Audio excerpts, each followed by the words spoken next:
말씀을 같이 한 목소리로 읽겠습니다. 시작. 조금 나아가사 얼굴을 땅에 대시고 엎드려 기도하여 이르시되 내 아버지여 만일 할만하시거든 이 잔을 내게서 지나가게 하옵소서. 그러나 나의 원대로 마옵시고 아버지의 원대로 하옵소서 하시고. 아멘. 교회에서 기도하는 것과 산이나 강에서 또는 바다에서 우상에게 기도하는 것이 무엇이 다를까? 둘 다 기도 아닙니까? 우리가 흔히들 신에게 기도한다. 근데 교회에서 기도하는 거나 산이나 바다에서 우상에게 기도하는 거나 그 기도가 뭐가 다릅니까?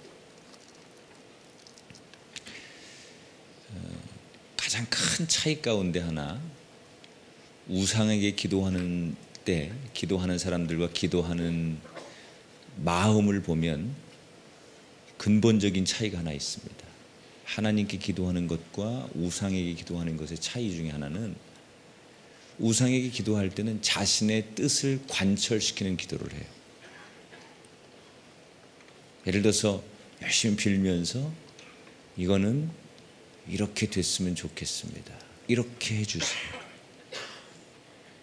보통 우리가 토속 종교, 무속인들 이런 사람들 보면 자기의 뜻을 관철하는 그런 기도를 많이 합니다. 그런데 기독교는 기도하라고 가르치는데, 사실 기독교가 가르치는 기도는 나의 뜻을 하나님께 관철시키기 위해서 하는 기도가 아니에요. 거꾸로 하나님의 뜻은 어디 있습니까? 이렇게 묻는 게 기독교의 기도예요.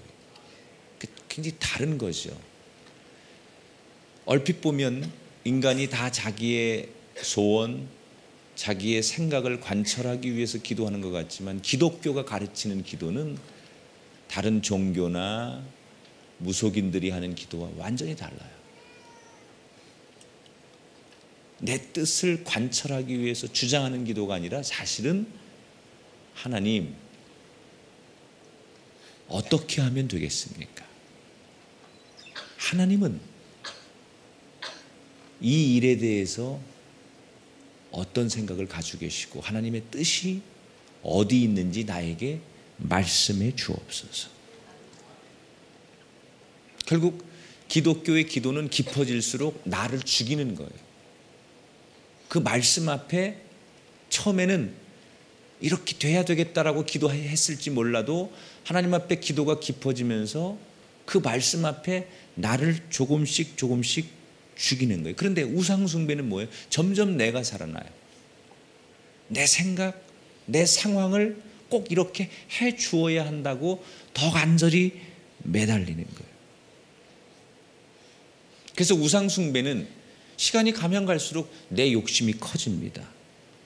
그런데 믿음은 욕심보다는 내 마음의 사랑이 커집니다.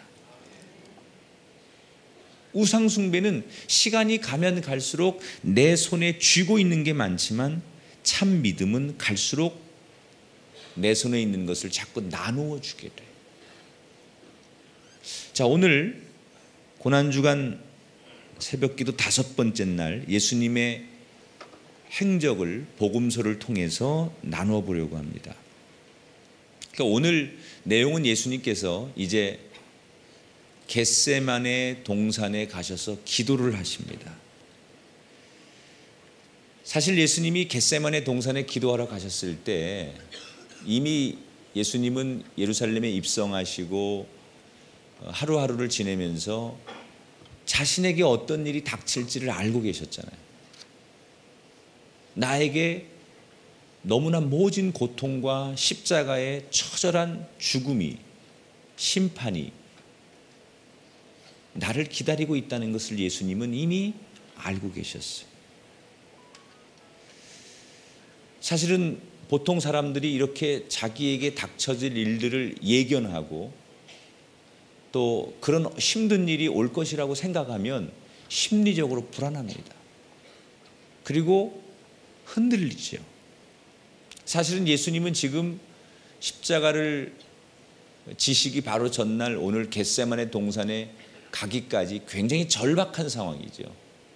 이제 오늘이 지나면 자신에게 닥쳐질 엄청난 고통의 순간들을 직면해야 되는데 너무나 예수님이 절박한 상황이에요. 그런데 예수님이 그 절박한 상황에 겟세마네 동산에 가서 기도를 하셨어요. 우리가 아주 중요한 일을 앞두면 사람이 되게 안절부절 못합니다. 병원에서 큰 수술을 앞두고 있거나 또 가족 중에 아주 중요한 문제가 결정돼야 되는 순간에 사람들은 대개는 안절부절 못하죠.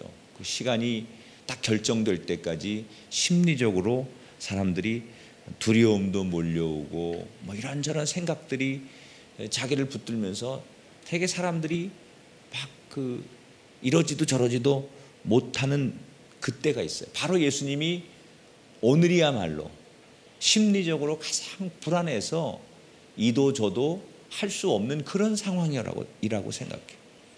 아마 보통 사람 같으면 도망쳐볼 궁리를 한다든지 그런 생각들을 하지 않았겠어요.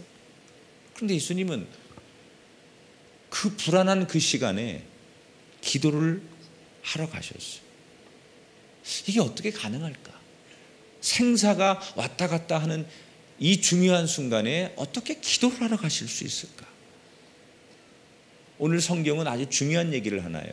그게 가능할 수 있었던 이유는 따라합시다. 습관을 따라. 39절에 보니까 예수님께서 나가시는데 습관을 따라 감람산에 가셨다.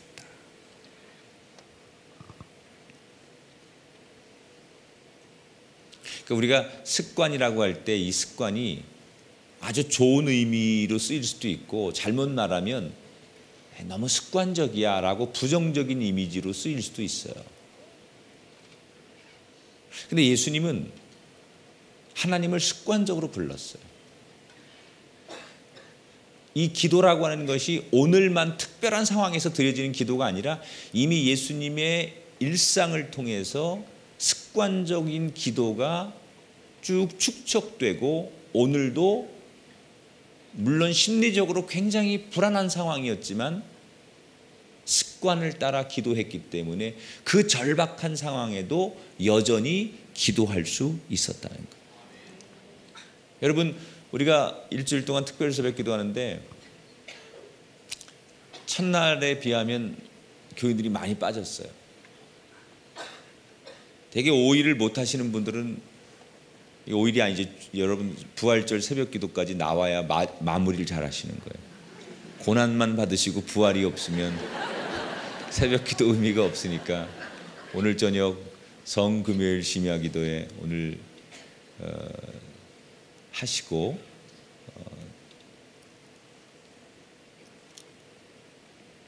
성만찬 예식을 하시고 오늘 저녁에 그리고 부활절 새벽 기도까지 나오셔야 되겠죠. 근데 새벽 기도를 이렇게 지금 쭉 평상시에 습관이 되어 있는 분들은요, 이거 아무것도 아닙니다. 일상이니까 늘 새벽 기도 하시는 분들은요, 이게 뭐가 힘들어? 아무것도 아니에요. 그런데 이게 습관이 안 된 사람들은요, 하루 종일 멍합니다. 내가 뭘 하는지 지금 내가 왜 여기 앉아 있는지 무슨 얘기를 들었는지 이렇게 구름에 붕 떠 있는 것 같고 밥을 먹어도 먹은 것 같지 않고 도대체 어떻게 살아야 되는 건지 인생이 뭔지를 굉장히 절망하는 분들이 여기 3분의 2예요. 습관이 안 돼 있는 거죠. 여러분, 습관이 참 무서운 거예요. 좋은 신앙은 좋은 습관을 갖는 거예요. 여러분에게 습관을 따라 기도처를 찾는 발걸음이 되시길 바라고 습관을 따라 주님을 묵상하고 말씀을 볼 수 있는 그런 은혜가 있게 되기를 축원합니다. 그러니까 공예배를 열심히 드리고 새벽 기도 하시는 분들 보면요, 기도해야 되는 그 시간에 하나님과 소통하지 않으면 안 되는 분이 분명히 있어요. 그분들은 습관이 된 분들. 기도 안 하고도 살아요. 그런데 기도해야만 사는 사람이 있어요. 나는 기도 안 하는데도 사는데 아무 지장이 없어. 근데 반대로 꼭 그 시간에 기도해야 되는 분들이 있어요. 새벽에 꼭 그 시간에 나가서 하나님 앞에 엎드려 기도해야만 되는 분이 있어요. 그분들이 어떤 분인 줄 알아요? 습관이 된 분들. 이렇게 새벽을 깨우는 아침형의 습관이 있는 사람 있는가 하면 all night, 밤새 잠을 못 이루다가 낮이 되면 깊이 잠자는 사람들. 저는 한밤중형이에요. 물론 그것도 일리가 있지만 그건 이미 자기가 자기의 삶의 리듬을, 신체의 리듬을 그렇게 습관적으로 만들었다는 거예요. 여러분, 예수님처럼 좋은 습관이 여러분의 인생을 지배하게 되기를 주의 이름으로 축원합니다. 습관의 재발견이라는 책을 쓴 스티븐 기즈라고 하는 사람이 작은 습관이 큰 변화를 가져온다, 그런 얘기합니다. 운동해야지 그래서 하루에 막 10시간씩 운동하고 오늘은 책 좀 읽어야지 그래가지고 하루 종일 책만 읽고 그러는 게 좋은 게 아니죠. 그냥 꾸준히 하루에 1시간을 독서하는데 그게 1년이 모아지면 엄청난 양의 독서량이 되는 거예요. 우리가 5만 시간 기도, 운동, 성경 1천독 하는 분들 하는데 잘하시는 분들이 있어요. 그분들 보면요, 내가 이거 하루에 몇 시간씩 성경 읽고 그래, 이런 분들이 아니에요. 늘 일상 속에서 그냥 조그만 여유가 있으면 그 습관적으로 그 여유를 자기 것으로 만드는 사람들이 대개 보면 잘해요. 전 성경 읽기 벌써 2독 정도가 됐습니다. 근데 제가 일부러 막 성경 읽어야지 이런 게 아니라 아주 그 틈틈이 그냥 딱 되면 귀에 꽂고 성경을 낭송하는 걸 듣고 또 시간이 있으면 성경을 보고 이렇게 하면서 하니까 벌써 2번 정도 성경을 다 읽어가요. 아멘도 습관이 안 된 사람들은 전혀 못 하시더라고요. 여러분, 작은 것부터 결국 여러분의 인생을 행복하게 만드는 습관이 여러분을 지배하게 되시길 주의 이름으로 축원합니다. 그런데 오늘 14장 33절에 보면 이런 말이 있습니다. 심히 놀라고 슬퍼하사라는 말씀이 나와요. 왜 예수님이 이제 이런 그 감정을 갖게 되시느냐? 이 시간이 지나면 사람들이 자기를 잡으러 올 거예요. 그리고 이제 신문하고 재판에 넘겨지고 이런저런 고통스러운 과정들을 거치면서 십자가의 형을 받을 것을 예수님은 이미 알고 계셨잖아요. 자, 우리가 만약에 이런 상황이라면, 우리가 이 당사자라면 우리는 어떻게 하든지 이 상황을 피하고 싶고 그 시간을 맞이하고 싶지 않았을 거예요. 근데 예수님도 똑같으셨어요. 아니, 예수님이 본인이 자원하셔 놓고 왜 십자가 이제 그 처형의 시간이 다가오니까 피하고 싶으셨을까? 예수님이 이 땅에 인간의 몸을 입고 오셨잖아요. 그걸 성육신이라고 하잖아요. 이 땅에 예수님이 인성을 가지고 그냥 하늘에서 하나님의 존재로서만, 신성을 가진 하나님으로서만 우리 인간을 사랑하고 우리 인간에 대해서 관심을 가지면 우리가 느끼지 못하잖아요. 그러니까 하나님이 그 거리를 좁히고 싶으셨던 거예요. 그래서 이 땅에 우리와 똑같은 인간의 몸을 입고 오셔서 33년을 사시는 거예요. 그래서 예수 그리스도가 이 땅에 우리와 같이 오시는 인성, 우리가 느끼는 감정, 육체적 고난을 똑같이 가지고 오시는 거죠. 그러니까 예수님도 우리와 똑같아요. 두렵고 피하고 싶고 외면하고 싶고 그런 불안한 심리가 있었다는 거죠. 그래서 겟세마네 동산에 가셔서 기도하는데 그 기도 내용이 뭐예요? 14장 36절에 아버지께서는 모든 것이 가능하오니 라는 말을 해요. 그러니까 하나님은 불가능한 것이 없으니 하나님 앞에 뭐라고 기도해요? 전능하신 하나님, 이 순간을 면할 수 있으면 그렇게 해주세요. 그건 아주 정말 솔직한 거죠. 너무나 고통스럽고 너무나 두려우니까 예수님도 이 시간 못할 것이 없으신 하나님, 불가능이 없는 하나님, 이 잔을 내게서 옮겨주소서. 정말 예수님이 얼마나 두렵고 절망하고 있는지에 대한 것들을 엿볼 수 있는 기도의 내용이에요. 너무나 절박하죠. 이 잔을 내게서 지나가게 하옵소서. 39절에 여러분, 예수님이 겟세마네 동산에 기도하기 전에 제자들하고 만찬을 하셨잖아요. 포도주를 돌려주면서 뭐라고 그러셨어요? 이것은 내가 흘리는 구원의 잔이다. 그래 놓고 예수님께서 다시 혼자 겟세마네 동산에서 기도할 때는 이 잔을 내게서 지나가게 하소서. 내가 피 흘려야, 내가 모든 인간을 대신해서 십자가 지고 그 죄를 다 내가 짊어지고 유월절 어린 양처럼 내가 피 흘려야 이 땅에 하나님의 사람들이 구원받는다는 것을 알아요. 그게 유일한 구원의 길이라는 걸 예수님이 알고 계셔요. 그러나 한편으로는 너무 두려운 거예요.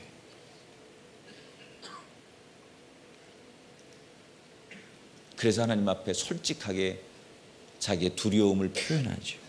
그러나 예수님께서는 내가 이 순간을 면하는 것만이 하나님의 뜻이 아니라는 것도 알고 계셨어요. 그래서 그 자기의 불안한 마음을 솔직하게 하나님 앞에 표현하지만 그 기도의 말밑 가운데 결국 예수님이 마지막 드린 기도는 뭐예요?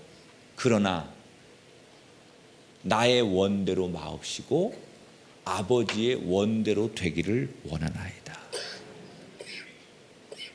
여기서 우린 참 중요한, 제가 설교 서두에 얘기했던 기독교가 지향하는 기도의 본질이 뭔가를 깨닫게 되는 거예요. 우리 인간이 갖는 그런 인성, 가지고 있는 심리적인 불안, 연약함, 이걸 가지고 우리가 출발하지만 기독교가 결국은 기도해야 되는 것, 배워야 되는 것 중에 하나, 우리는 나의 뜻을 관철하는 사람이 아니라 마지막엔 하나님의 뜻이 어디 있는지를 물을 수 있는, 그래서 그 하나님의 소리에 오히려 귀를 기울이는, 너무 절박해서 너무 급해서 내가 막 소리쳐 하나님 앞에 처음엔 기도했지만 시간이 갈수록 나의 부르짖음 속에 하나님의 세미한 음성이 내 심령과 내 삶의 문제에 들려와질 때 그 기도가 소통하는 기도고 예수님이 우리에게 가르치시려고 했던 기도라는 사실을 기억하시기 바랍니다. 오늘 아침도 기도하는 여러분, 하나님의 뜻이 여러분에게 잘 전달되어지시게 되기를 축원합니다. 이게 소통이죠. 나는 하나님 앞에 부르짖었는데 하나님의 생각을, 하나님의 뜻을 내가 발견할 수 있다면 그거야말로 최고의 응답이죠. 내가 길을 정해놓고 일방적으로 일방통행하는 그 신에게 내가 원하는 이 길을 초이스가 없는 거예요. 신이 내가 원하는 걸 들어줘야 돼. 이건 신이 아니에요. 내가 이렇게 되길 원합니다. 내 생각은 이렇습니다. 그러나 전능하신 당신의 생각을 듣기를 원합니다. 이게 인격적인 기도고, 이게 예수님이 우리에게 남겨주신 기도의 모형이라는 사실을 기억하시기 바랍니다. 예수님은 하나님 앞에 뜻을 구하는 기도를 드렸어요. 자, 그런데 예수님이 이렇게 기도했지만 제자들은 지금 뭐 하고 있어요? 예수님과 함께 같이 기도하지 못하고 있어요. 12명의 제자 가운데 이미 가룟 유다는 예수님을 배신했고, 수제자 베드로는 예수님을 부인하게 되고, 나머지 제자들은 다 결국은 이제 뿔뿔이 예수님만 남겨두고 흩어지고 도망치게 됩니다. 그래서 예수님께서 제자들에게 울먹이며 이렇게 얘기하시죠. 제발 나와 함께 한 시간도 깨어 있을 수 없더냐. 3년 동안을 예수님을 쫓아다니고 3년 동안을 예수님과 함께 행복한 시간을 보내고 3년 동안을 그렇게 강하게 훈련받았던 이 제자들이 예수님 마지막 그 피 맺힌 그 한마디를 듣게 되잖아요. 제발 나와 한 시간만이라도 깨어서 같이 있을 수 없더냐. 여러분, 이 예수님의 마지막 외마디, 이 이야기가 우리에겐 들리지 않게 되기를 축복합니다. 사실은 이 책망의 소리를 듣지 않는 신앙인이 되어야 돼. 나와 함께 한 시간만이라도 깨어 있으면 안 되겠느냐. 오늘 이제 우리는 성금요일을 보냅니다. 오늘을 기점으로 우리의 기도가 하나님 앞에 결론을 내놓고 이렇게 해주셔야 된다라고 우리가 욱박지르고 내 생각을 관철하는 기도가 아니라 예수님처럼 하나님의 뜻을 구하는 오늘 하루, 여러분 순간순간 여러분의 기도 속에 이 진리가 묵상되는 하루가 되시기를 주님의 이름으로 축원합니다.